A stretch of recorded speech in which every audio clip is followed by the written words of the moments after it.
All right, welcome everyone to meetup number 156 of the Melbourne AWS user group.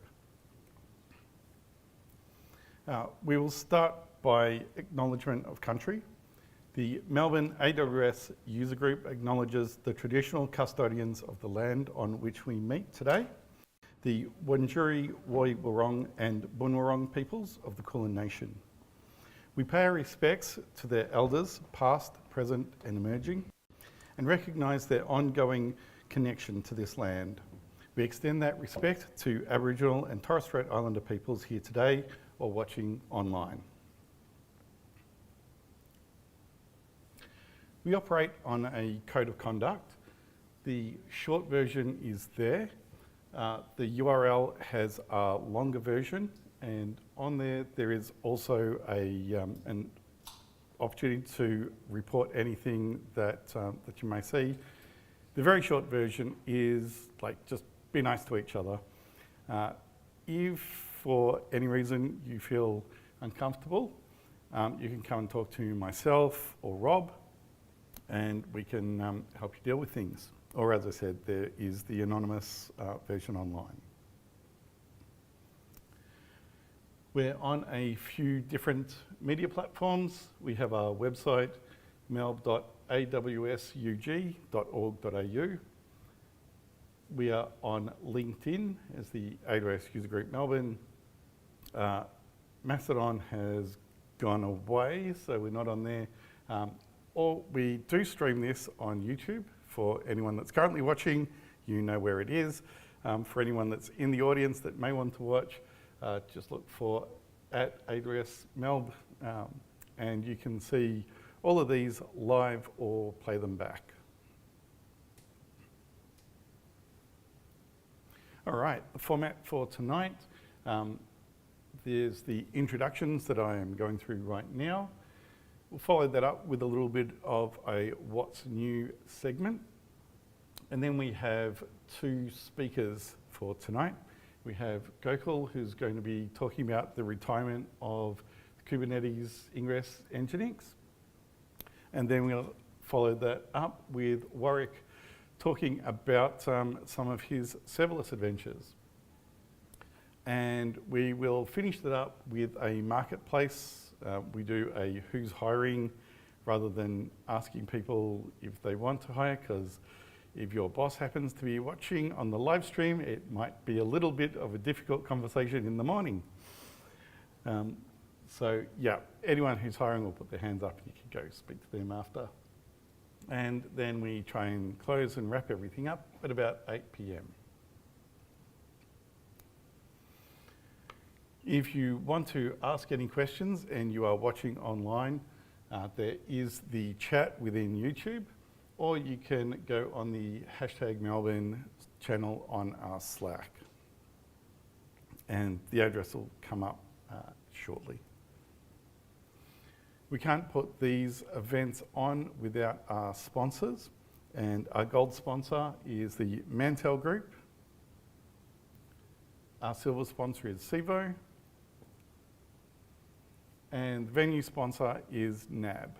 Without having a venue, it's very difficult to put these things on. So thanks, NAB. Right, as I said, we have a Slack. You can get directions to there from our website, melb.awsug.org.au/Slack.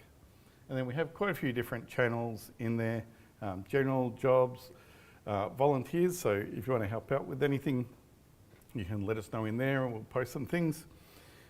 If there are any outages, we get those popped up in the outages, and announcements, which is sort of our daily what's new.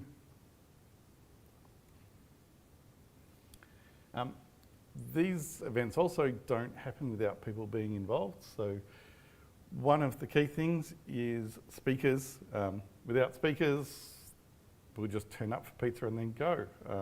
Not quite as exciting as, or informative as having people come up. So if you have a talk, you can go to our website and there's a link there to submit your talks. And like, we will also gladly help you. If you've got an idea but you're not really sure, we can help you flesh things out. If you haven't spoken before, one thing I will say is that this is a fairly friendly place to come in and talk. I mean, Gokul, you got some of your first talks here. And yeah, it's a really good place to learn and brush up. Sponsors, normally I would say go and talk to Matt, but Matt's unfortunately not here. If your company would like to sponsor, you can reach out to us on the Slack or come and talk to me. And the final thing, if you want to help out, get involved, you can be a volunteer, just usually helping little bits and pieces around, grabbing the food, drinks, tidy up, and some other bits and pieces that might help us. There is a volunteers channel in our Slack. All right, there are a few things coming up, and not too far away, Sydney Summit. That's 13th and 14th of May in Sydney. If you've ever been there, it's sort of the biggest one in our area, so yeah, it's quite interesting time to go. It's free, so the only thing you need to pay for is getting there and your accommodation, but the event itself is all free. So Summit is put on by AWS, but the community day is put on by the community, volunteers, user group leaders, community builders. And so last year was the first one for about 6 years, and we're backing that up again this year. It's in Brisbane at the end of October. It's a really nice time of the year, great time to get away from Melbourne, and it's just one day on Friday. So yeah, if you're interested, keep an eye out and have a look for them. When I went last year, I decided I was not involved as a speaker or on the committee, although I got pulled into some things. But it was also nice to just go. I took my wife, had the weekend, so go check it out. I think last year tickets were about $20, so well worth checking. Closer to home, we've got a few other user groups and things coming up. Programming and Tools meetup is Tuesday, 10th of March. Have Women in the Clouds at Mantel, so that's on the 5th. The Melbourne AWS Well Architected is on the 18th of March at the AWS offices.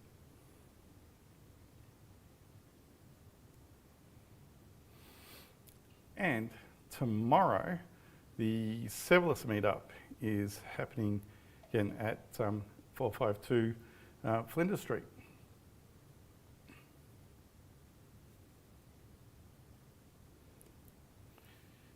All right, this is usually where we'd hand over to someone else, but since everyone else is off sick or had appointments, you get to listen to me. Applause. Thank you. All right, so we cover what's new, and there are a few new things in Melbourne. There's some new instance types. These are sort of high network instances. So if you need high bandwidth, they're now in Melbourne.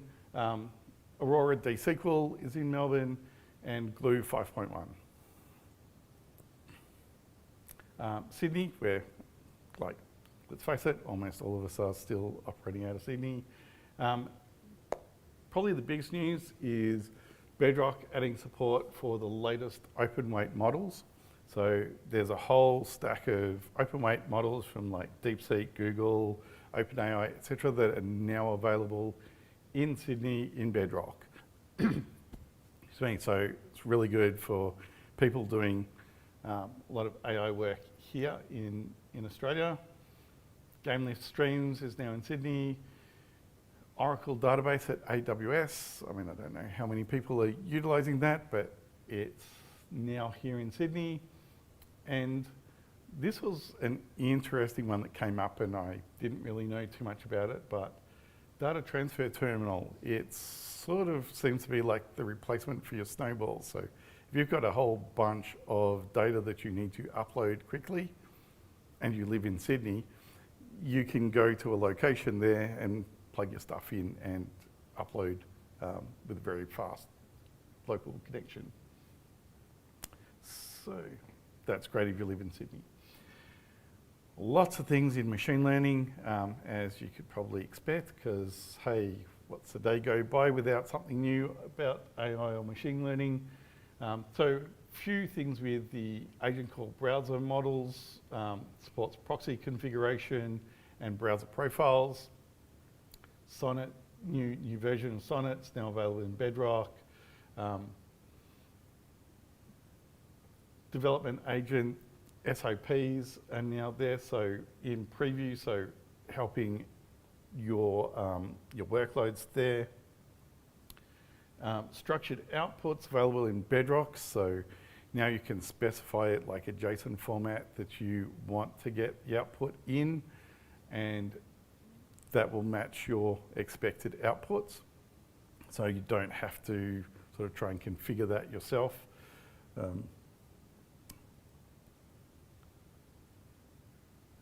We have a few things in the security, so Trusted Advisor delivering more accurate unused NAT stuff. So it was good when Trusted Advisor came in and told you a bit about your unused NATs. Now it's actually sort of telling you closer to the truth on there.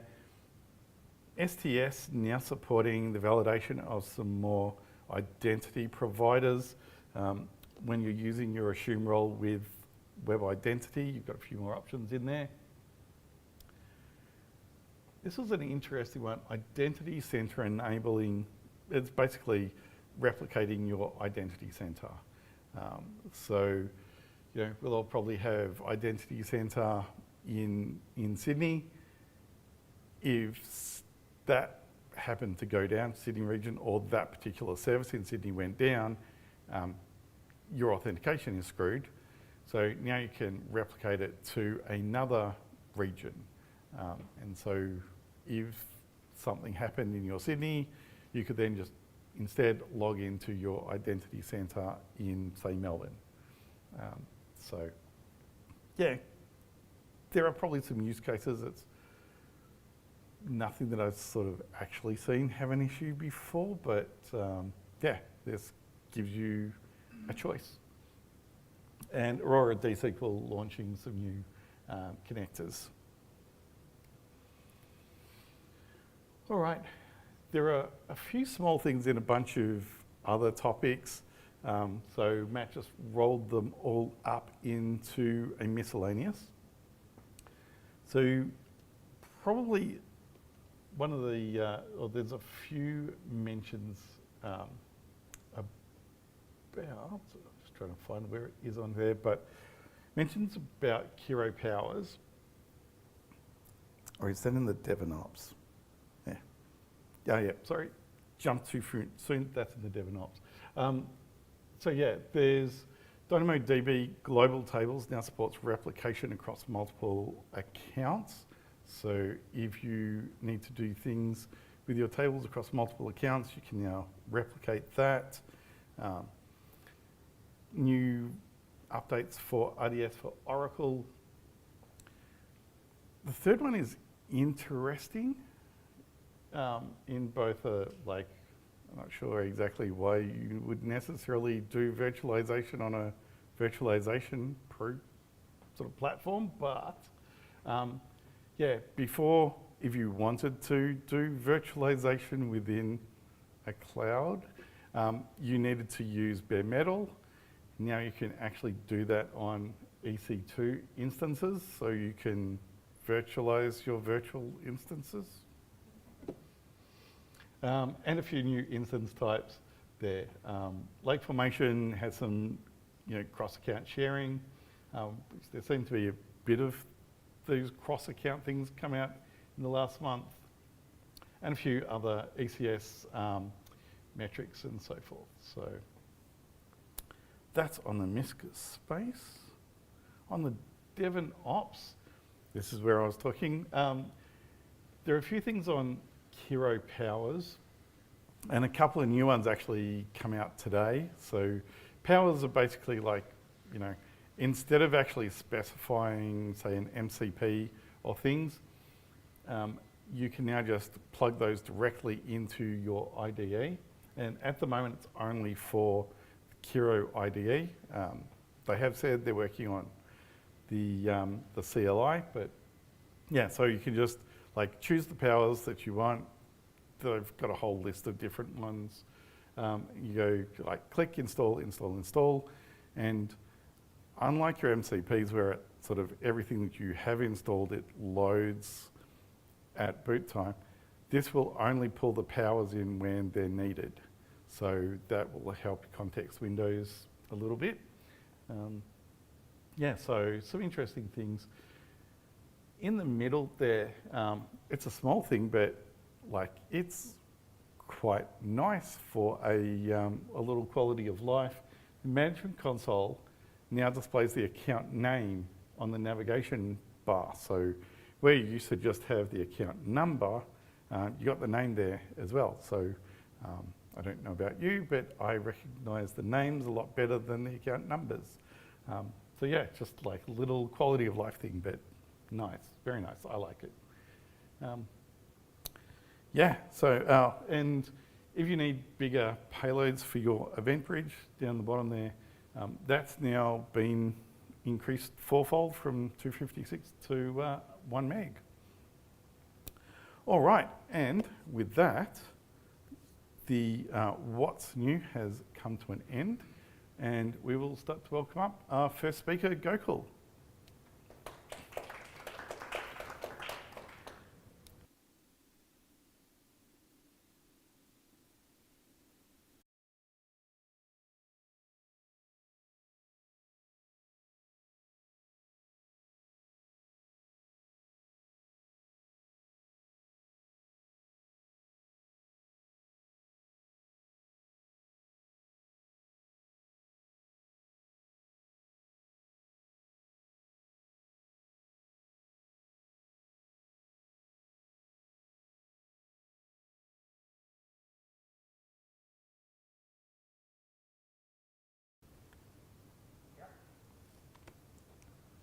You want to hear me?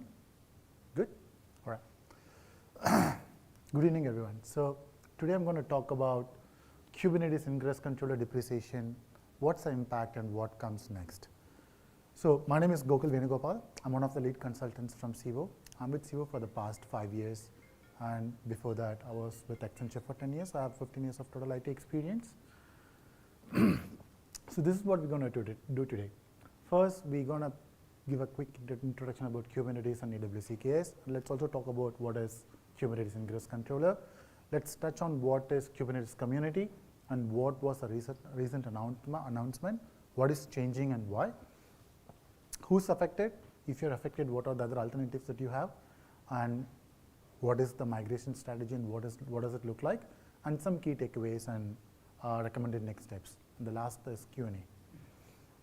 So before I start, I wanted to start with this. AWS specializes in taking a complex open source project and making it into a managed service.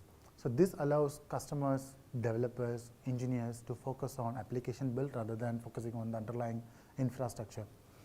Good examples are relational database services, managed services, Kafka, Elastic Cache, and AWS EKS, which is the Kubernetes service, which we want to talk about now.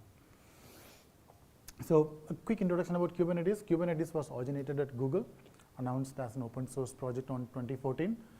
It was primarily designed to automate the deployment, scaling, and operations of containerized workloads. In 2015, Google donated the Kubernetes to Linux Foundation. It's currently being managed by Cloud Native Computing Foundation. The good thing about Kubernetes is it can be hosted in all major cloud providers, VMware, and even on-premise.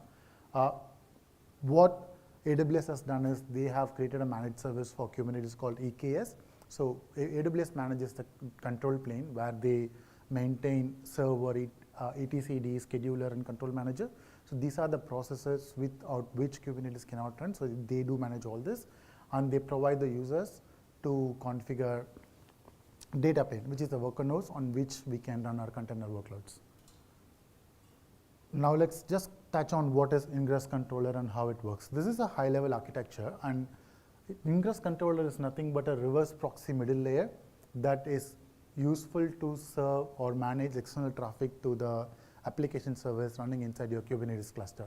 Essentially, all your application pods will be running in the private region, and ingress controller just sits in middle, integrates with the load balancers, and sends the traffic back and forth.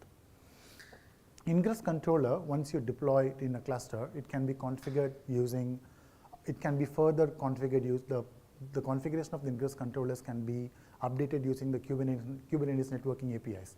Kubernetes has two different networking APIs. The first one is ingress, which is a legacy but widely used layer 7 routing API.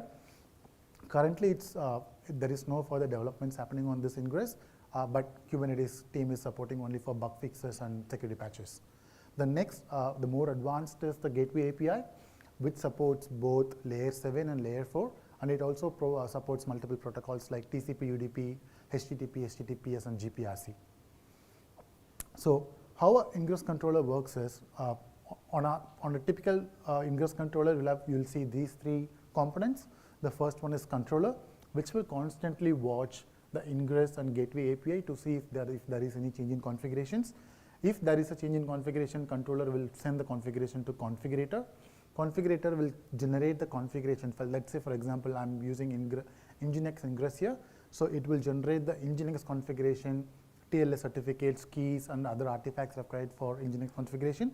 It will pass the configuration to manager, and manager will deploy the changes into the ingress, and it reloads the ingress and process, and it also manages the Nginx process once deployed. So that's how a normal ingress controller works. It constantly monitors the routing logic that a user that we configure on ingress or gateway API, and it deploys the configuration to the corresponding ingress controller. Let's quickly cover about the Kubernetes community. So the Kubernetes community is the team who develops a core Kubernetes, core of the Kubernetes required for running the Kubernetes cluster. For example, Kube API server, Kube scheduler, Kubelet, Kube proxy, and Ingress Nginx, which is one of the ingress controller, which was developed by the Kubernetes community. Their repository looks like this. It's like open source. Anybody can have a look and download the products that they need. The next is Kubernetes SIG community. SIG stands for Special Interest Group. This is a subset of Kubernetes community focused on specific area like network, storage, and scalability. And their repository looks like this.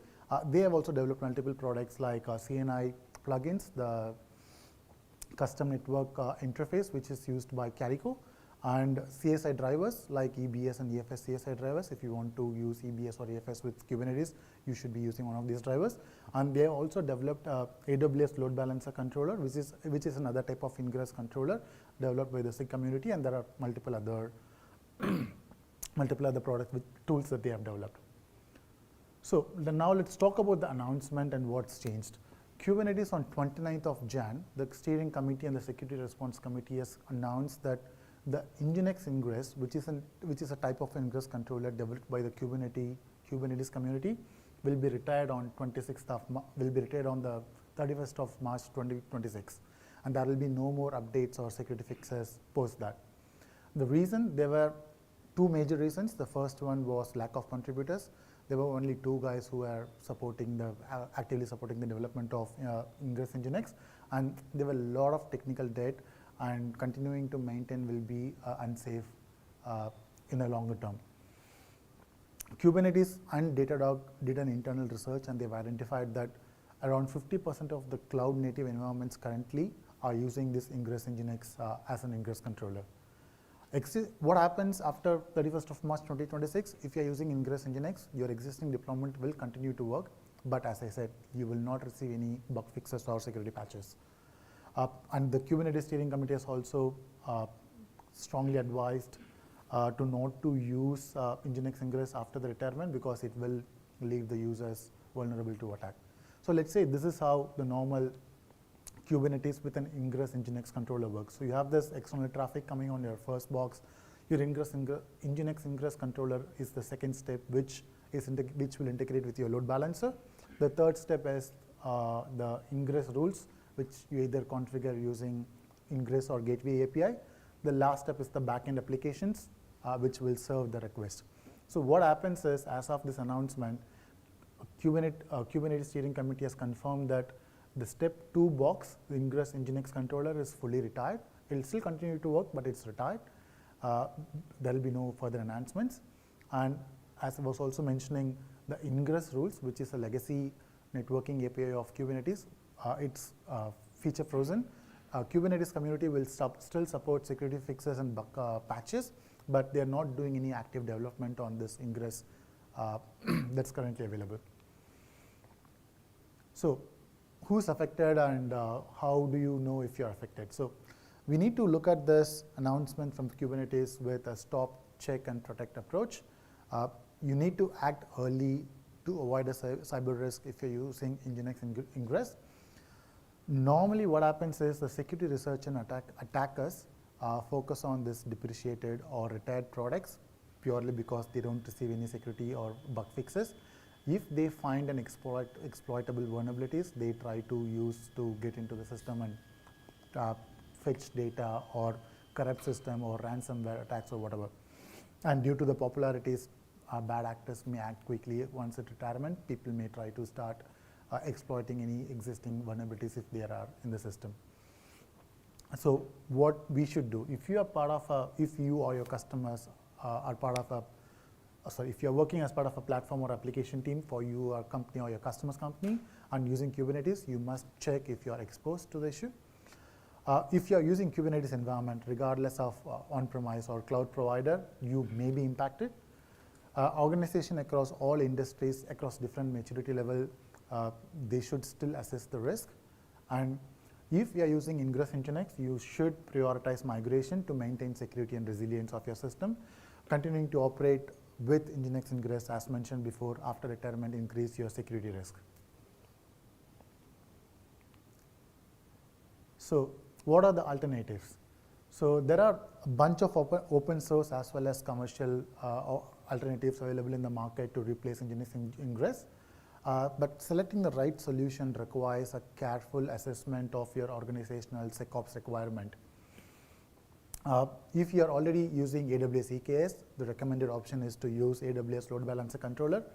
The reason being it is built by the same group, Kubernetes SIG, and it supports both ingress and gateway API. If you are with other cloud providers like GKE,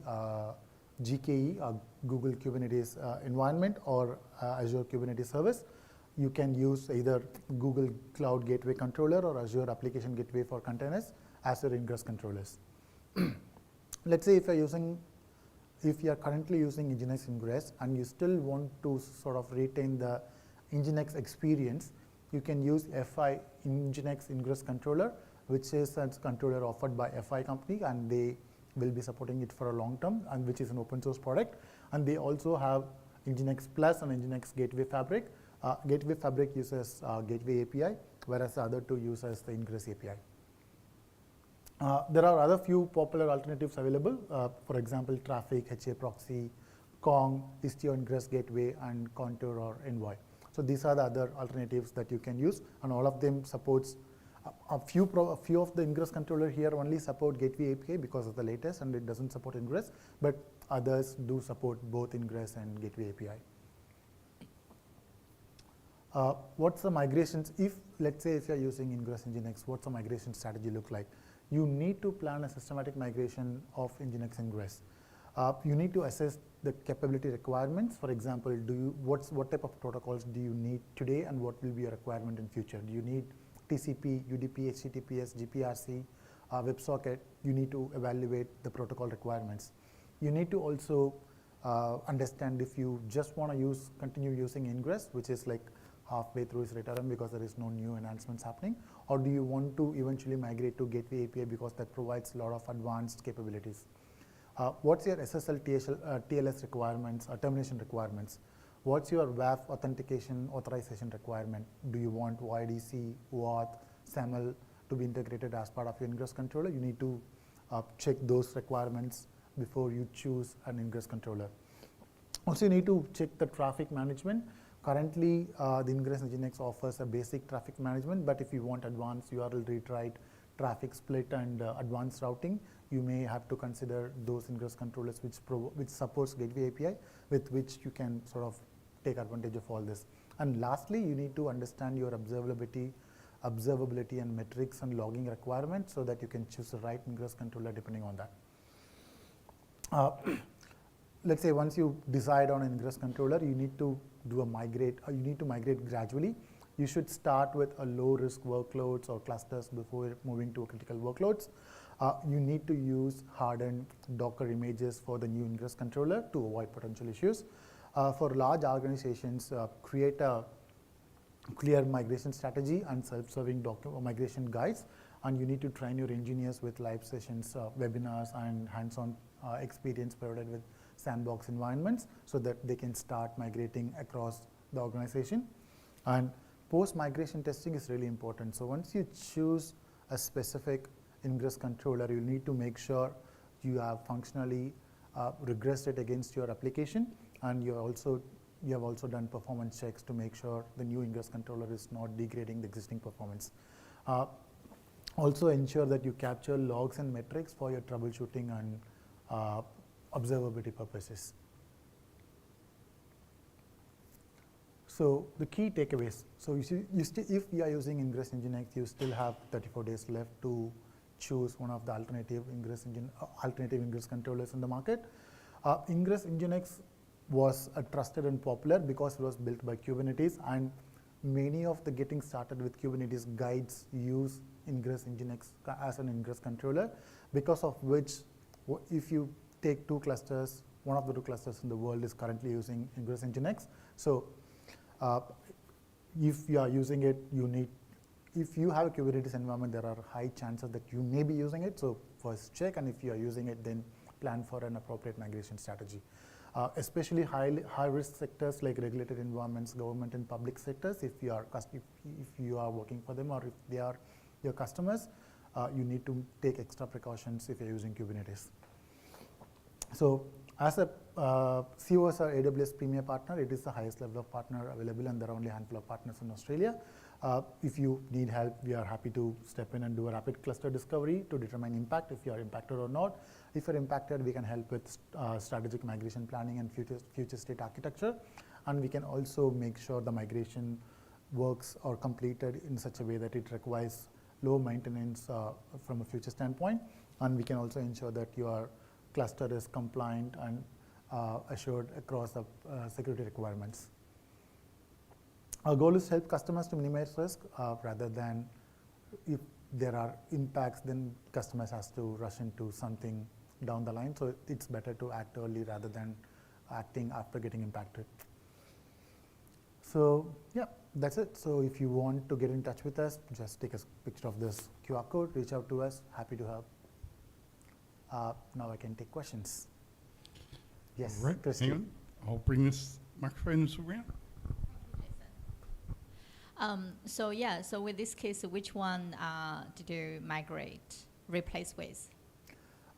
Again, as I said, there are multiple options available. For example, I did a migration for one of the largest 4 banks in Australia, and we chose F5. But again, we did an assessment why we want to go with F5. We did an assessment against all the ingress controller, and we chose F5 because we still wanted the Nginx capability, because we have done a lot of customizations. But in your use case, it depends on what your organizational requirement is. What level of, do you want to use Ingress? Do you want to use Gateway API? If your plan is to just use a Gateway API, you can choose one. But if your requirement is to have both, then you'll have to choose those ingress controllers which supports both. Again, if from AWS, the default option is AWS Load Balancer. But again, you will have to assess and decide what is going to be the one that you're going to replace with. Yeah, thank you. Yeah, we choose a load balancer controller. AWS load balancer controller? Yeah, we have our own challenges. So with your migration to the F5, what's your challenges? We were trying to, the primary reason we migrated from the existing Nginx ingress to F5 Nginx because we wanted the Nginx logging format, because we have built multiple observability systems using the logging format, and the metrics that we are getting from Nginx is being used in a lot of the systems. So we wanted to have a low change alternative, hence we chose F5 Nginx. From a issue perspective, we struggled initially a little bit to get the same logging structure and get the same metrics out of the system. And there were a bunch of issues around, we are in the process of doing performance testing. So far, touchwood, we haven't faced any issues, and we were able to migrate all the existing annotations that we were using in the previous system as well. So because we did the assessment before we chose one, we did all the assessments because of which there were no much issues we faced. We were able to migrate within a couple of weeks, and we created self-serve migration guides which will be used across organization. If they are using Nginx ingress, they will be able to migrate to F5 with the documentation. Cool, thank you. So it sounded a lot like the standard sort of AWS or consultants thing of, it depends. Any other questions? Awesome. With that, I'd like to say thanks very much to Gokul. If we give him a round of applause. Thank you, everyone. All right. Rob had to run out and try and grab a power cord, so we won't have our nice graphics that we usually have up for the people online swapping over. But yeah, we'll now bring up Warwick. And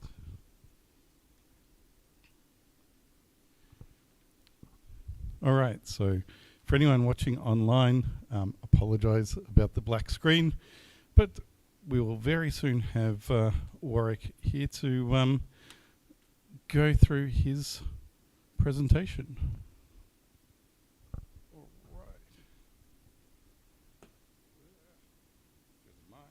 That's got a and just check there's a mute switch on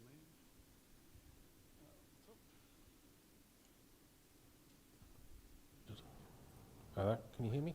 Excellent. All right, thank you, Warwick. It's your. Go back. We need a box. Let's Pull it out in India. have a look at your displays. Yeah. That's not working. Oh, that's, oh, there's, that one fell out. Right, there we go. There we go. It's got me in the corner. There we And go. There's my All right. slides. Fantastic, thank you. Okay, this is a different talk to the last one, thanks for that. This is more of a use case of being an AWS engineer on a system that's running our data pipelines. And I work for VicMap, which is part of the Department of Transport and Planning. And I think I've got more expired AWS certifications than life ones. I think the only life one left is security. So, but I did get AWS Professional Solution Architect at one point. So, VicMap, I'll start with the map. So this is a map of sail, and so GIS, Geographic Information Systems, require spatial data to run. So people in the department who are making maps of all the things you want to hear about have to get their data from somewhere. So this is a story of how we provision the data, how we take it from supply through staging and off to delivery platforms. We moved to AWS Cloud in over the 2019 to 2023 period.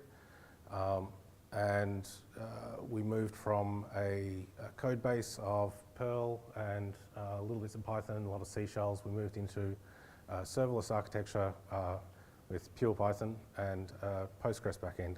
In the data center, we also had an Oracle database, so it was also a transition between database types. The VicMap users, mostly you'll find that it's the government users who are the ones who supply the data and use the data. So the local councils out there creating addresses, and new subdivisions come in through the various systems in the department, and they're all integrated and put through in a weekly supply. And then it goes out to through a delivery portal called DataShare, which allows surveying and mapping communities across Melbourne to use the data to do the things they need to do. So the VicMap data itself, we break it into, we've got about 550 layers. We break it into two main contracts. There's the land administration themes and the topographic themes, and then there's a bunch of in-house data sets. And we have a large data store in the back end with all of the retired records. So we've got the history products with the retired data, and then we've got the live products which show where your house boundaries are now and where your address point is in case the emergency services or someone like that needs to come and find you in an ambulance. And I'll just keep moving forward. So spatial data's a strange beast. It can be quite demanding on the resources which you provision to it. And we use a Postgres database with a PostGIS overlay. There are a number of databases which can handle spatial data. Oracle Spatial is what we used to use. The Microsoft SQL Server handles it quite well. These things have matured over the past decade. Oracle was the only game in town for a long time, but it's good to see open source is coming along, and PostGIS is at a maturity now that we can use it and be confident in its performance and its outputs. So you see when you have a SQL query in spatial, you'll see that there's these other functions that get brought in the function library for PostGIS, such as the ones on screen: normalize, reduce precision, simplify topology, buffers, intersections, unions. And these things can take more than the 15 minutes that you've got in the Lambda to run, because while you have, you'll be used to having indexes on your columns in a database, but the spatial index is a different type of an index which has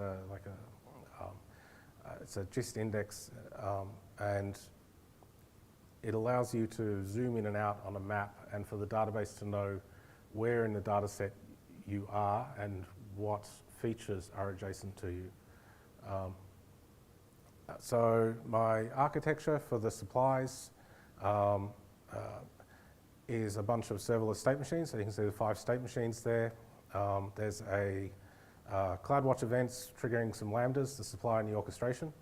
There's a metadata database which hosts the information about the loads, about the layers we store. And then there's the data database which has all of the information itself. So the data one is quite large, and we want that shut down most of the time when it's not doing work. And metadata one has to be up 24/7 because we're providing services out of that. So this is quite an old slide, and the state machines have moved on since then. But you can see there's a hard stop when where we get a new supply, we extract it and we load it, and then we reconcile it. And once the reconcile is passed, we then go through the QA and operations, and we create a supply format to dependent platforms where we're publishing the data. So the FGDBs, the FileG databases, we create them, and then we push it to this vector data platform, which is the back end of DataShare. So that kerneling area on the right-hand side, that class is actually called the percolator, because things, once it kicks off, the data sets will just trickle through those 3 state machines, and they will, the small ones will go fast and the big ones will take longer. And those state machines need to stay alive while the data is still being processed. So in the middle of that, so that was the supply side. In the middle, I've got the VicMap Manager, which is a set of APIs built on AWS API gateway, and I used a SAM architecture to build and deploy those APIs. And they're very simple. There's only 5 endpoints. They're a REST API, but that allows me to receive queries from customers and to find out what their publication version of the data is and whether I have a newer version. And then if I do have a newer version, I will pick up that incremental dump from my bucket and supply it to them. So the problem with the spatial data is that for something like address points across the state, you'll have 200 megabyte table of address points across the state, but we're only updating 500 kilobytes or a megabyte of that each week. So out of 4 million addresses, we'll update 2,000, 3,000, 4,000 of those a week. And we really only want to be farming out in the changes to the data sets rather than the whole data set every week. It's not good in bandwidth, it's not good in compute. So we want to incrementally push out this data and have it reconcile on a customer's instance so that they can be assured that they have a full set of the current data in a timely fashion and it's not breaking the bank in terms of compute and bandwidth. This is the architecture which I just described. So the loading platform will create full dumps of every data set, of all 500 data sets, plus it will generate the weekly changes data sets, and it will store them in a bucket as Postgres dumps, and then it will push them out through the manager to the Delta-Vit client as the requests come in. I did try to write something which would be an engineering CLI sort of a tool, but it didn't quite take. People got confused and I had to build a GUI.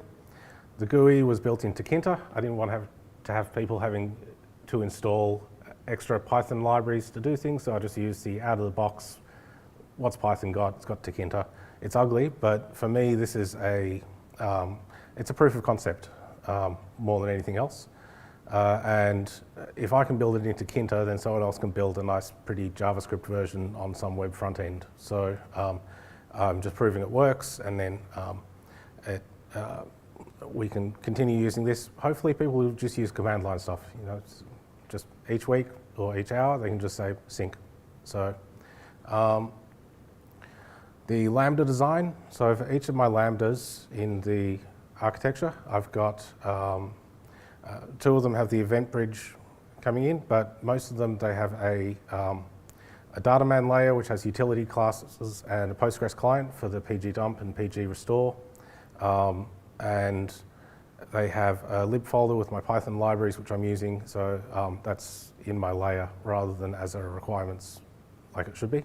And then they've got an EFS store beneath them as well, which stores the files which are being passed between the state machines and between the Lambdas. They go via the EFS store because the Lambdas themselves, if you use the 500 meg of storage, I think that's what it is, then it fills up too quickly. Some of the files are bigger than that, and you need the extra storage on the Lambdas. That's good. Using context variables in the Lambdas for demandy objects, I've got written there. So when you're running your Lambdas, the context objects are up the top of your Lambda script before you get to Lambda handler or main or whatever you're using. The context objects actually get used between multiple uses of a container. So if you have a reference class, or I'm using it for database connections now too, which is a bit dodgy because they hang around after they're finished until the Lambda container ends. But if it takes you a second and a half to spin up an asset like a database connection, then you may as well leave that hanging around in a Lambda so that it can speed it up on subsequent invocations of that Lambda. So a cold start will be slightly longer, but then every hit on that Lambda container after that is lightning quick. There's a note there. Placing a Lambda in the VPC subnet will require it to have a shared ENI, an elastic network interface. So if you try to delete a CloudFormation which has a bunch of Lambdas in it and they are all in VPCs and subnets, it hangs. and you can be sitting there twiddling your thumbs for half an hour while it decides that the ENI is no longer in use before the CloudFormation script will finish its delete. Yeah, just a word of warning there. Avoid VPCs and subnets if you can, but sometimes they're a hassle you have to do. There's another note there about the Lambdas run on the latest Amazon Linux flavor of the day, but you'll find that the EC2, which is deployed on, let's say, AL23, is not the same as the Lambda, which is deployed as an AL23. There's a reduction in the libraries to make the container smaller, and when I'm staging the Postgres client in the Dataman layer, I can build it and run it on an EC2 and pick up the files I need, the pgdump, pgrestore, but those executables won't work without the library files, which are in the lib64 directory. But the Lambda doesn't have them, so I also have to copy across a few .so files into the lib folder so that the clients can work and they can do their database restores and metadata. So this is the control schema, the two bold boxes you see there in the middle. The top one is the dataset registry, which has a list of all my datasets, and the bottom one is the instance registry, and I use that as a stateless runner. So the state of each dataset's progress through the various steps of the data pipeline is in there as a status column. The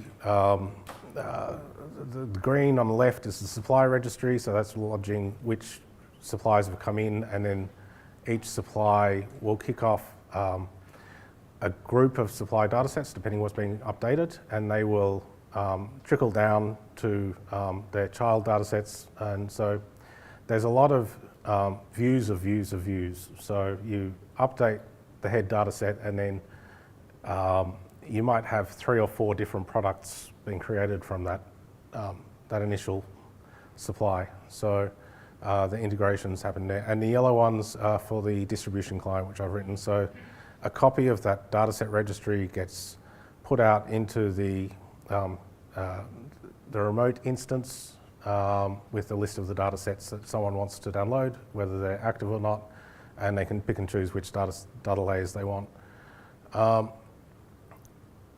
So the Lambda operation is an idempotent stateless runner. The data edits there, I've just put this in for completeness, so you can see that as we get new data, those first 2 tables are showing, as we get new data, it retires the previous version of that data. So someone might have moved an address point from their driveway, might have moved from one side to the other of the house, or it might be around a different side of a paddock, might have been in the wrong place entirely. And so the live version of the data is where the UFI retired is null. So UFI, unique feature identifier, and PUFI is permanent feature identifier. So you'll retain the PUFI to say this is still the same object, even though it might have moved or its attributes have changed. And you can track the changes through that. Metadata edits follow a similar methodology. And the example I've got there is, let's say, the road data set, where I've assigned it PUFI of 2. And in the bottom half in the instance registry, you'll see that PUFI of 2 all the way down, and you've got the supply of it and the creation of the files database and the VDP upload are there, but each incremental data set gets another Postgres dump, and each registry record has the bucket path of that Postgres dump. So later when we come to distribution, it allows you to create a pre-signed S3 link to with a timeout of just a few minutes, and the client can get that and download it, and then it goes away. In the middle, class datasets, you can see I've got my states listed there, and they're the ones that can turn up in that status column. And then when I'm in my runners, so the Lambda handler has a line there saying ops.proc. And then the operator ops is in the bottom right there. And the proc method, you can see there what it does. It says get atta inst.status.lower. So it takes that status from the Python class, from the database table, which exists in the Python class, and then that maps directly to the Python methods below that. So the idempotency, you can run any of these steps. You can rerun any of these steps and they won't detrimentally affect the data. So if you run the adds, for instance, part of the add routine is deleting the ones that's already added, so it's not going to add them twice. So, and it just has to step through each of those steps all the way down to propagate. So those 3 state machines all do the same similar function, working off this instance registry table. Orchestration, so state machine maturity, this is the ops example. So I started with what you see on the left here, where my materializer dumper was my Python class, which was the Lambda handler, and then orchestrate is back to the main orchestration. But over the 3 years that I've been bedding it down, it's grown a little bit. I've got more mature in my use of the AWS step functions, and you can see there's catches there which are catching things like timeouts. There's the park timeouts, and there's other catches for memory. So I found that the state machine, it's probably not advisable. I can dynamically resize the memory of the state machine because the largest file is going to be a gigabyte, and the state machine needs space in there in the Python stack to hold that file before it uploads it to the remote platform. There's no multi-part upload on the other end, so I need to for the large supplies, when I do a full table replace, I'm needing to have a larger lambda than I need in my general week-to-week use of this, where I only need tiny little lambdas. So it's detecting the memory exhausted on the lambda and resizing, it doubles it. So it starts off at 256 meg, and then it doubles it up to 8 gig, and then it resets it in the orchestrator when nothing's running again. So that cuts down on costs as well. Having a lambda which can accommodate the largest data set, running all the time, even for the small ones, it's, if it's 8 times the size, it's 8 times the cost. So you can see on the right-hand side there's the input events of my state machine. So I have a body which details to the state machine which load it's doing and what type of target I'm doing. And then the map event, you can see an ops list over in the map event. So the first things it gets to is ops assess. It assesses which data sets need execution and queues them up in that ops list. And then each of those ops goes into the ops map. And so each of the ops members of that list get assigned to a different execution of the map. The map runs 6 in parallel, so it doesn't overload the RDS, and it chokes through them. So generally the weekly load, it'll come in there with 50 jobs to do, and each time it goes around the loop, it'll have less and less jobs as the short ones finish up and as more come in the bottom end. So the map input, you take the body.ops from the map event and put each one of them into a map input, and then you can see there's a SQL async is a new little thing which I put there. It's not truly an async, it's a workaround which I'll show on the next page, but you can see create table VLAT CAD point 624, select star from the delta VLAT CAD point 624. So if it's a large table, it's going to take a while to run, especially if you're creating a table from a view. So bad things can happen. And that view is like these spatial views back here, a long way back, there we go. These things can take 30, 40 minutes to run. So I don't want the Lambda to be in a busy wait, going out and back in, waiting for something to finish.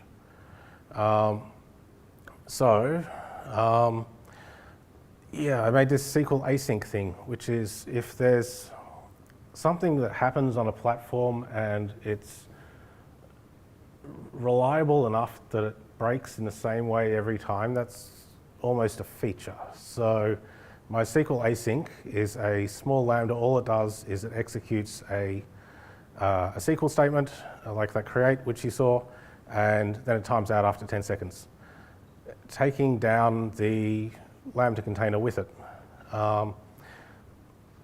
When you are executing a database query in the Lambda, if any kind of method which you use to exit that Lambda will result in a clean shutdown of the Python container in which it's running. So then when you submit a query to the database, there's no way to do that and then walk away. You can do it asynchronously, but even if you do that, if I found with the classes which I tested, if I kick off 20 asynchronous SQLs and then exit the Python container, it'll still shut everything down gracefully and close that connection. If it just times out, it doesn't close the connection and the job keeps running on the Postgres database. So that's a feature. You can't use it if you want anything back from the SQL query, but if you're just copying data around and you know it's going to succeed, then, or you can reconcile it afterwards, which is what we do, then you can mock it with getting this SQL runner to do a runner. So refactoring outcomes, so there's, since the start of this year, there's been a bunch of, there's the SQL async stuff, which I did, there's the memory stuff, and there was another one as well, but yeah, there was the grouping together of the assessor on the start of the state machine is only passing through the jobs which are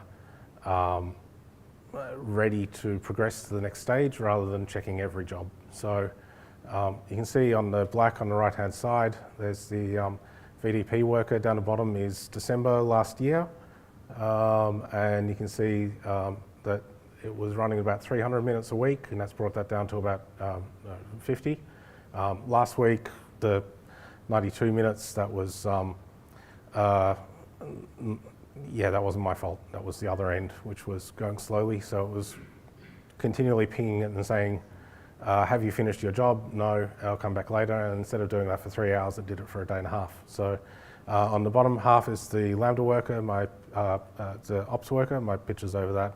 But the Python code, we all love code, so running that Boto 3 client and then just looping over that with a weekly window for the start and the end times gives me those black ones on the right, so I can see that the work I've been doing has effect. So the bottom right where my image is, it started off about 400 minutes and it's gone down to 160. So I can see that's good. So almost serverless spatial. On the left-hand side is what I actually pay for this application, and you can see there's, it's not serverless. So on the right-hand side is the serverless components of it, which is what I want to be paying. So the large blue base you see on the left is an SFTP server, which will hopefully be retired by the Delta Vic distribution, which I've created, allowing people to get off this getting their weekly updates of the incremental files from a SFTP server in an old 2002 XML format, and we'll transition them to get it from Postgres, from my APIs using Postgres dumps instead. The middle red section is, that's the FME server EC2, which will go away. I need to replace that with a spun down AL23 with the GDAL, it's got OGR to OGR behind my picture there, which is the open source version. And if you look under the hood on a lot of these commercial packages, commercial spatial packages, you'll just find that there's some GDAL and Proj and all the things which are actually built into PostGIS as well. So all the open source stuff is packaged, and the front end helps a lot of people, but sometimes it can sort of hold you back because the machines you need to run it are a lot larger than doing it natively. And the Windows box there, I think it's not much of a Windows box there. On the right-hand side, you'll see there's a green bar coming in about halfway through.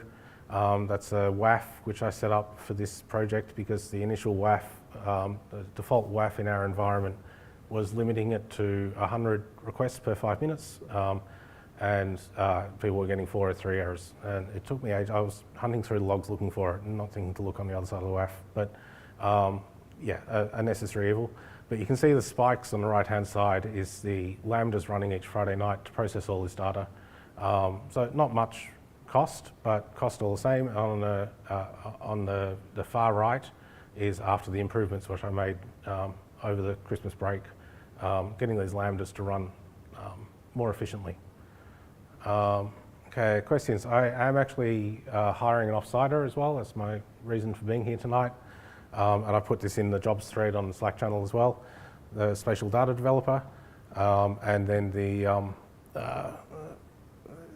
Delta Vic client is there as well. So the spatial data developer, it's an ongoing 5 roles, so it starts about 113K, I think.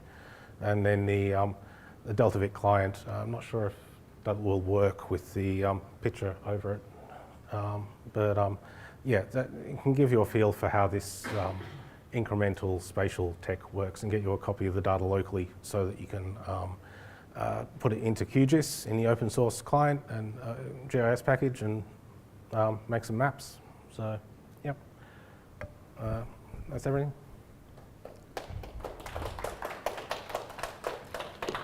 All right. Are there any questions for Warren? Yep. Got 2 questions. The first one is, what was the cost that we were able to save just by taking off the EC2 instance and running it bunch of serverless? And second question is, a lot of the stuffs look like proprietary data. Is it okay to display them? Yeah, no, that's fine. It's chicken fry. So the EC2, well, when you've got a package like FME server, it wants to be up 24/7 and run on a large machine. Whereas if you do it yourself, you can spin it up and spin it down when you need it, and do things with the open source software. So the other one was the SFTP server. That's the AWS transfer family. So there's really no getting away from. If you want an SFTP server on AWS, you kind of have to. Well, you could spin up your own, but you just use theirs, and it's $7.20 a day. So cutting that out would be a great step. So. Cool. Any other questions? No? All right. Good. Thanks a lot, Warwick. Thank you.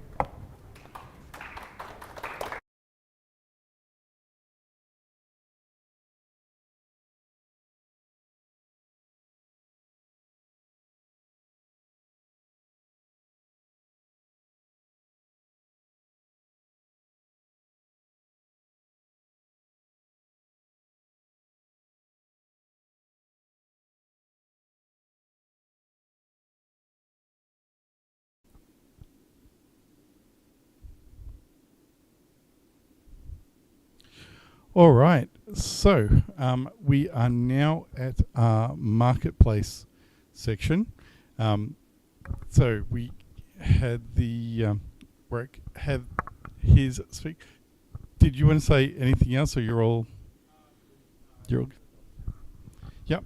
Cool. So you had the link on there. Does anyone else hiring? Yep. All right. Go cool. At CIVO, we currently have 11 roles open. Most of it, if you're interested in AWS, platform, infrastructure, yeah, we are hiring. There is one role open for AI data scientist. So if you are interested in that, just reach out to me. Thank you. Or directly to CIVO. Anything is fine. Cool. Thanks, Sivo. Anyone else? No, we're all good. All right. So that just leaves me to thank again our sponsors, Mentel Group, Sivo, and also NAB for giving us this venue to host these talks. So thanks very much to all of those.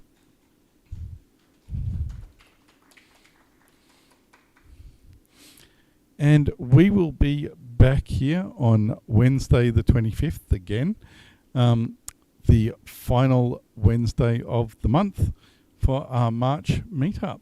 So hope to see you all then. And we've got some good speakers lined up. Also, for everyone that's still in the audience, there is plenty of food on there. We don't have our usual person to take them away, so grab whatever you want. Anything that you don't grab is going to be going out. So yeah, take as many pizzas, drinks, what have you. Stuff your bags. Thank you. Thanks everyone for coming along.